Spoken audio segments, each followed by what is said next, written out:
Will you pay the price?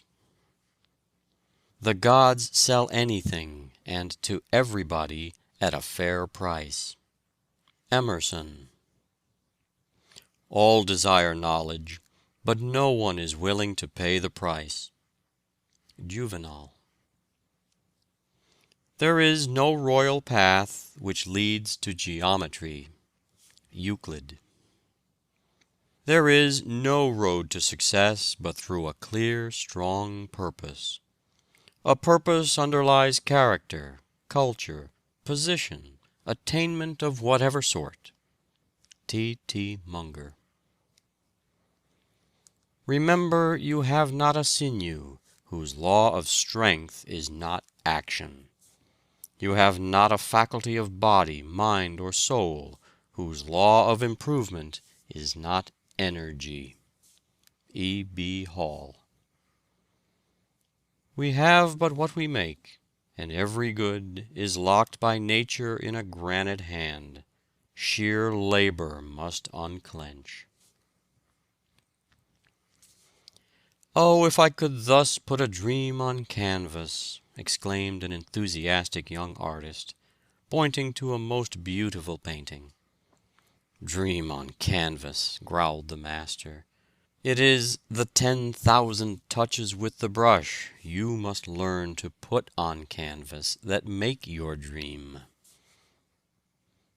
"There is but one method of attaining excellence," said Sydney Smith, "and that is hard labor."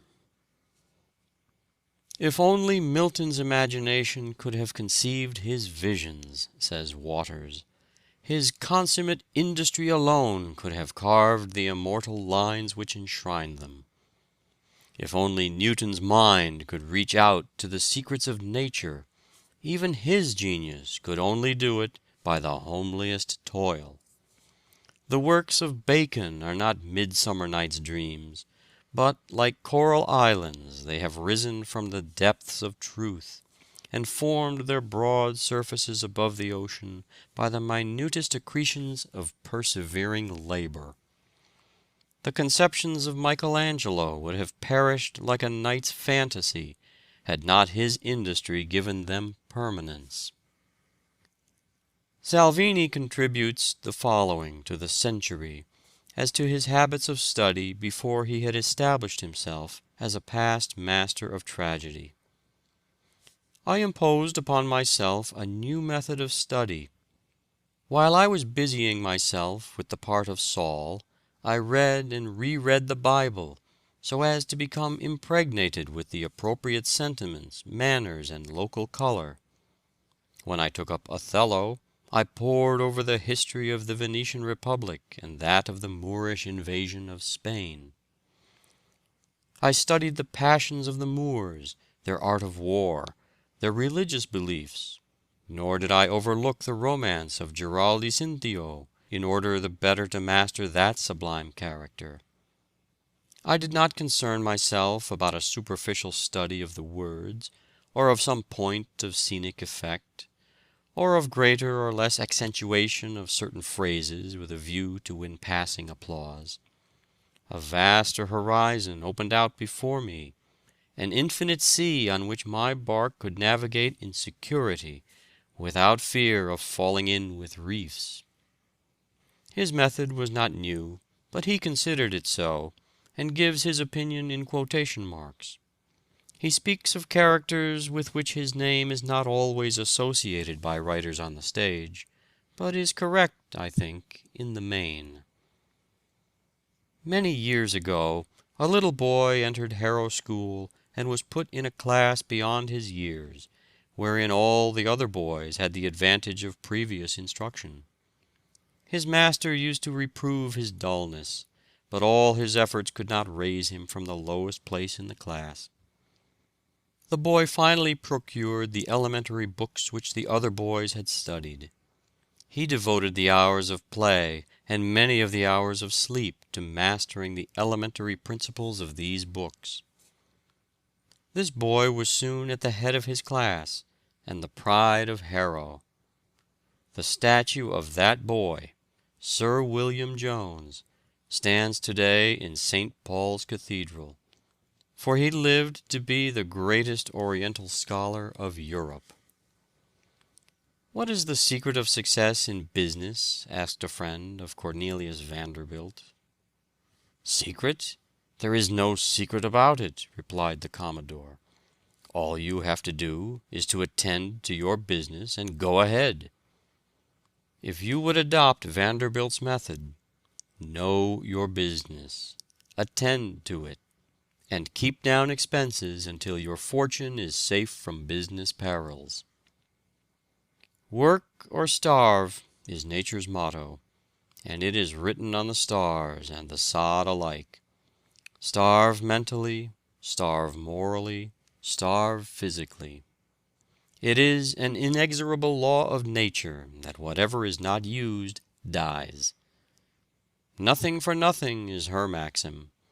If we are idle and shiftless by choice, we shall be nerveless and powerless by necessity." The mottos of great men often give us glimpses of the secret of their characters and success. "Work, work, work" was the motto of Sir Joshua Reynolds, David Wilkie, and scores of other men who have left their mark upon the world. Voltaire's motto was "Toujours au travail," always at work. Scott's maxim was "Never be doing nothing." Michelangelo was a wonderful worker. He even slept in his clothes, ready to spring to his work as soon as he awoke. He kept a block of marble in his bedroom that he might get up in the night and work when he could not sleep. His favorite device was an old man in a go-cart, with an hourglass upon it, bearing this inscription, "Ancora imparo," "Still I'm learning." Even after he was blind, he would ask to be wheeled into the Belvedere to examine the statues with his hands. Cobden used to say, "I'm working like a horse without a moment to spare." It was said that Handel, the musician, did the work of a dozen men. Nothing ever daunted him. He feared neither ridicule nor defeat. Lord Palmerston worked like a slave, even in his old age. Being asked when he considered a man in his prime, he replied, 79, that being his own age. Humboldt was one of the world's great workers. In summer he arose at 4 in the morning for 30 years. He used to say work was as much of a necessity as eating or sleeping. Sir Walter Scott was a phenomenal worker. He wrote the Waverley novels at the rate of 12 volumes a year. He averaged a volume every 2 months during his whole working life. What an example is this to the young men of today of the possibilities of an earnest life. Edmund Burke was one of the most prodigious workers that ever lived. George Stephenson used to work at mealtime, getting out loads of coal while the miners were at dinner, in order that he might earn a few extra shillings to buy a spelling book and an arithmetic. His associates thought he was very foolish, and asked him what good it would do to learn to read and cipher. He told them he was determined to improve his mind, so he studied whenever he could snatch a minute before the engines fire, and in every possible situation, until he had a good, practical, common-sense education. Garibaldi's father decided that Giuseppe should be a minister, because the boy was so sorry for a cricket which lost its leg. Samuel Morse's father concluded that his son would preach well, because he could not keep his head above water in a dangerous attempt to catch bait in the Mystic River. President Dwight told young Morse he would never make a painter, and hinted that he would never amount to much anyway if he did not study more. Although under the teaching of West and Alston in London, he became a tolerable portrait painter, he did not find his sphere until returning from England on a sailing vessel. He heard Professor Jackson explain an electrical experiment in Paris, when the thought of the telegraph flashed into his mind, and he found no rest until he flashed over the wire the first message, "What hath God wrought?" on the experimental line between Baltimore and Washington. This was May 24, 1844. William H. Vanderbilt was by far the wealthiest man in the world. Chauncey M. Depew estimated his fortune at 200 millions. He left his 8 children 10 millions each, except Cornelius and William K., who had 65 millions each. Commodore Vanderbilt, his father, amassed a fortune of $80 millions in his own lifetime, and that too at a time when it was more difficult to make money than it is now. Mr. C. P. Huntington is a good example of a self-made man. His father was a Connecticut farmer. The farm was left to him, but he traded it off for a lot of clocks which he peddled in mining districts for gold dust and nuggets. He and Mark Hopkins formed a partnership and opened a hardware store in California.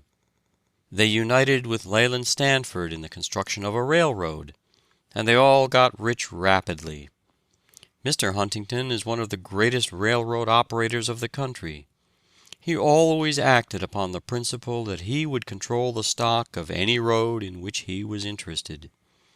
He is one of the most methodical men of all the millionaires of this country. He is very plain in his manner, strictly temperate, and very abstemious in his living. He said he never knew what it was to be tired. Russell Sage used to keep a grocery store in Troy, New York.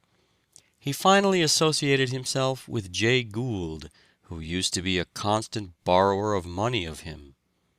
Mr. Sage probably keeps more ready money on hand than any other millionaire. He can nearly always control 10 millions or more at call. He has never speculated in stocks to any extent. Mr. Sage's word is as good as any bond. He has no taste for ordinary diversions except driving. Philip D. Armour, who has the appearance of a prosperous farmer, was born on a farm near Watertown, New Jersey. He became fired with a desire to see the, quote, boundless West, unquote. His mind seemed to run to hogs, and with a financial instinct, he made up his mind that there was a fortune in transporting the hogs from where they were so plenty to where there were so few of them and so many to eat them. He could now purchase every hog in the world, and then have money left to buy a railroad or two. Mrs. Hetty Green is probably the richest woman in the world. Her fortune has grown from the little industry of her father in New Bedford, Massachusetts.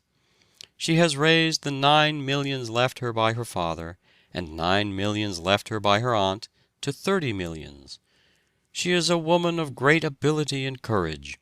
She once took with her $5 millions of securities in a satchel on a streetcar, to deposit with her banker on Wall Street. The probabilities are that billionaires will be as plentiful in the 20th century as millionaires are today, through hard work, self-denial, rigid economy, method, accuracy, and strict temperance, for not one of the self-made millionaires are intemperate. John D. Rockefeller never tastes intoxicating liquor. He seems as unvarying in his method and system as the laws of the universe. Jay Gould did not use wine or intoxicating liquor of any kind.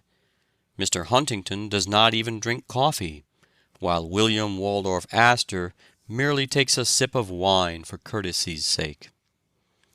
Not one of the leading millionaires uses tobacco, and not one of them is profane.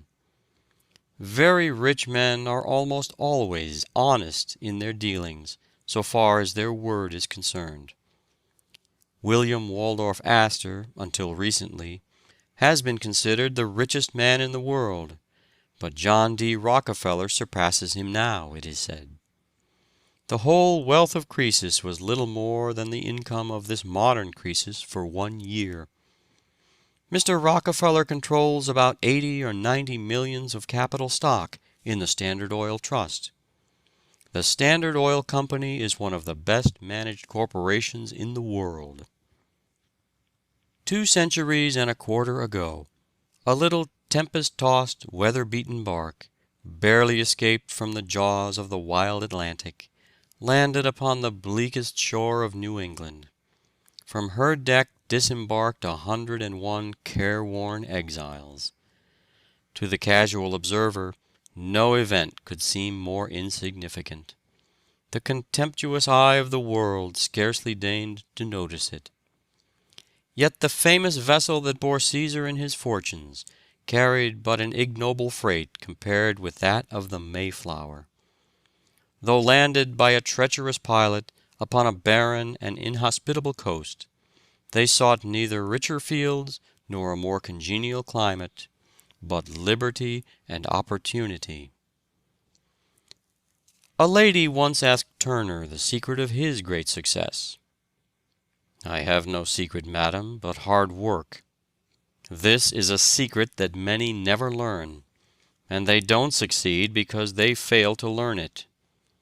Labor is the genius that changes the world from ugliness to beauty, and the great curse to a great blessing." See Balzac in his lonely garret, toiling, toiling, waiting, waiting amid poverty and hunger, but neither hunger, debt, poverty, nor discouragement could induce him to swerve a hair's breadth from his purpose. He could wait even while a world scoffed. "Mankind is more indebted to industry than to ingenuity," says Addison. "The gods set up their favors at a price, and industry is the purchaser." Rome was a mighty nation while industry led her people, but when her great conquests of wealth and slaves placed her citizens above work, that moment her glory began to fade, and vice and corruption, induced by idleness, doomed the proud city to an ignominious history. Even Cicero, Rome's great orator, said, "All artisans are engaged in a disgraceful occupation." And Aristotle said, "The best regulated states will not permit a mechanic to be a citizen, for it is impossible for one who lives the life of a mechanic or hired servant to practice a life of virtue. Some were born to be slaves." But fortunately there came a mightier than Rome, Cicero or Aristotle, whose magnificent life and example forever lifted the false ban from labor and redeemed it from disgrace. He gave dignity to the most menial service and significance to labor. Christ did not say, "Come unto me, all ye pleasure hunters, ye indolent, and ye lazy," but "Come all ye that labor and are heavy laden." Columbus was a persistent and practical, as well as an intellectual hero. He went from one state to another, urging kings and emperors to undertake the first visiting of a world which his instructed spirit already discerned in the far-off seas. He first tried his own countrymen at Genoa, but found none ready to help him. He then went to Portugal, and submitted his project to John II, who laid it before his council. It was scouted as extravagant and chimerical. Nevertheless, the king endeavored to steal Columbus's idea. A fleet was sent north in the direction indicated by the navigator, but being frustrated by storms and winds, it returned to Lisbon after 4 days' voyaging. Columbus returned to Genoa, and again renewed his propositions to the Republic, but without success. Nothing discouraged him. The finding of the New World was the irrevocable object of his life. He went to Spain, and landed at the town of Palos, in Andalusia. He went, by chance, to a convent of Franciscans, knocked at the door, and asked for a little bread and water. The prior gratefully received the stranger, entertained him, and learned from him the story of his life. He encouraged him in his hopes, and furnished him with an admission to the court of Spain, then at Cordova. King Ferdinand received him graciously, but before coming to a decision, he desired to lay the project before a council of his wisest men at Salamanca. Columbus had to reply, not only to the scientific arguments laid before him, but to citations from the Bible. The Spanish clergy declared that the theory of the Antipodes was hostile to the faith. The earth, they said, was an immense flat disk, and if there was a new earth beyond the ocean, then all men could not be descended from Adam. Columbus was considered a fool. Still bent on his idea, he wrote to the King of England, then to the King of France without effect. At last, in 1492, Columbus was introduced by Louis de Saint-Angel to Queen Isabella of Spain. The friends who accompanied him pleaded his cause with so much force and conviction that he at length persuaded the Queen to aid him. Lord Ellenborough was a great worker. He had a very hard time in getting a start at the bar, but was determined never to relax his industry until success came to him. When he was worked down to absolute exhaustion, he had this card which he kept constantly before his eyes, lest he might be tempted to relax his efforts. Quote, "Read or starve." Unquote.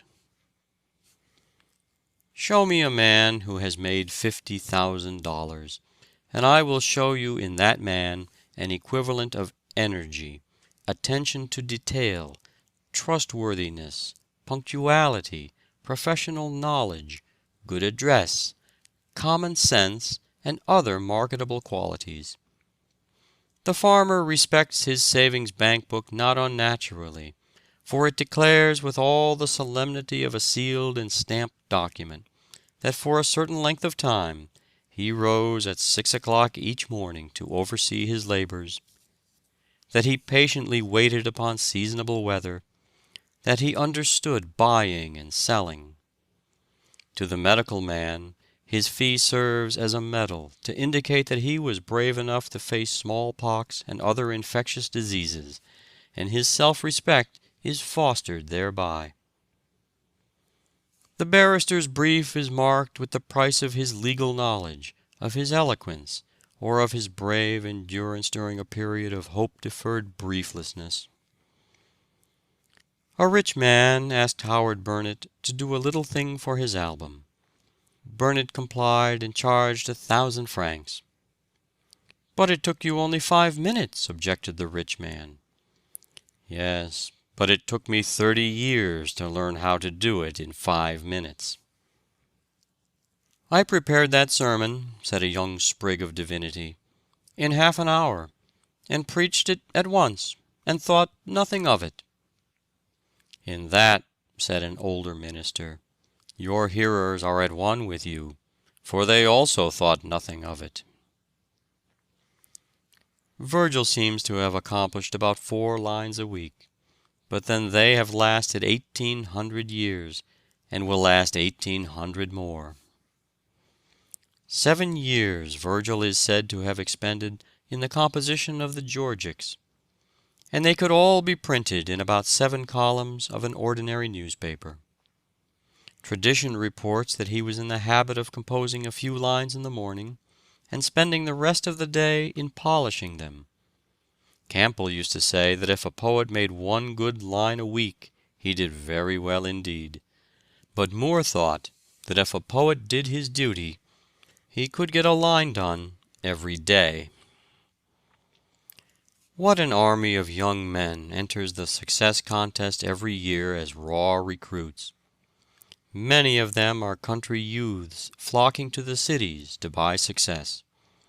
Their young ambitions have been excited by some book, or fired by the story of some signal success, and they dream of becoming Astors or Gerards, Stuarts or Wanamakers, Vanderbilts or Goulds, Lincolns or Garfields, until their innate energy impels them to try their own fortune in the magic metropolis.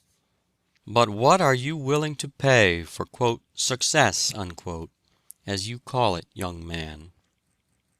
Do you realize what that word means in a great city in the 19th century, where men grow gray at 30 and die of old age at 40, where the race of life has become so intense that the runners are treading on the heels of those before them, and, quote, woe to him who stops to tie his shoestring, unquote?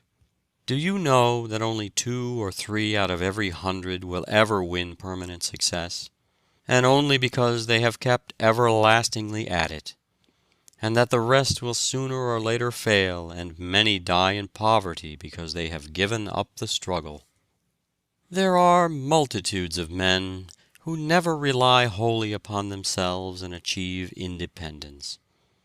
They are like summer vines which never grow even ligneous, but stretch out 1,000 little hands to grasp the stronger shrubs, and if they cannot reach them, they lie disheveled in the grass, hoof-trodden and beaten of every storm. It will be found that the first real movement upward will not take place until, in a spirit of resolute self-denial, indolence so natural to almost everyone is mastered. Necessity is, usually, the spur that sets the sluggish energies in motion.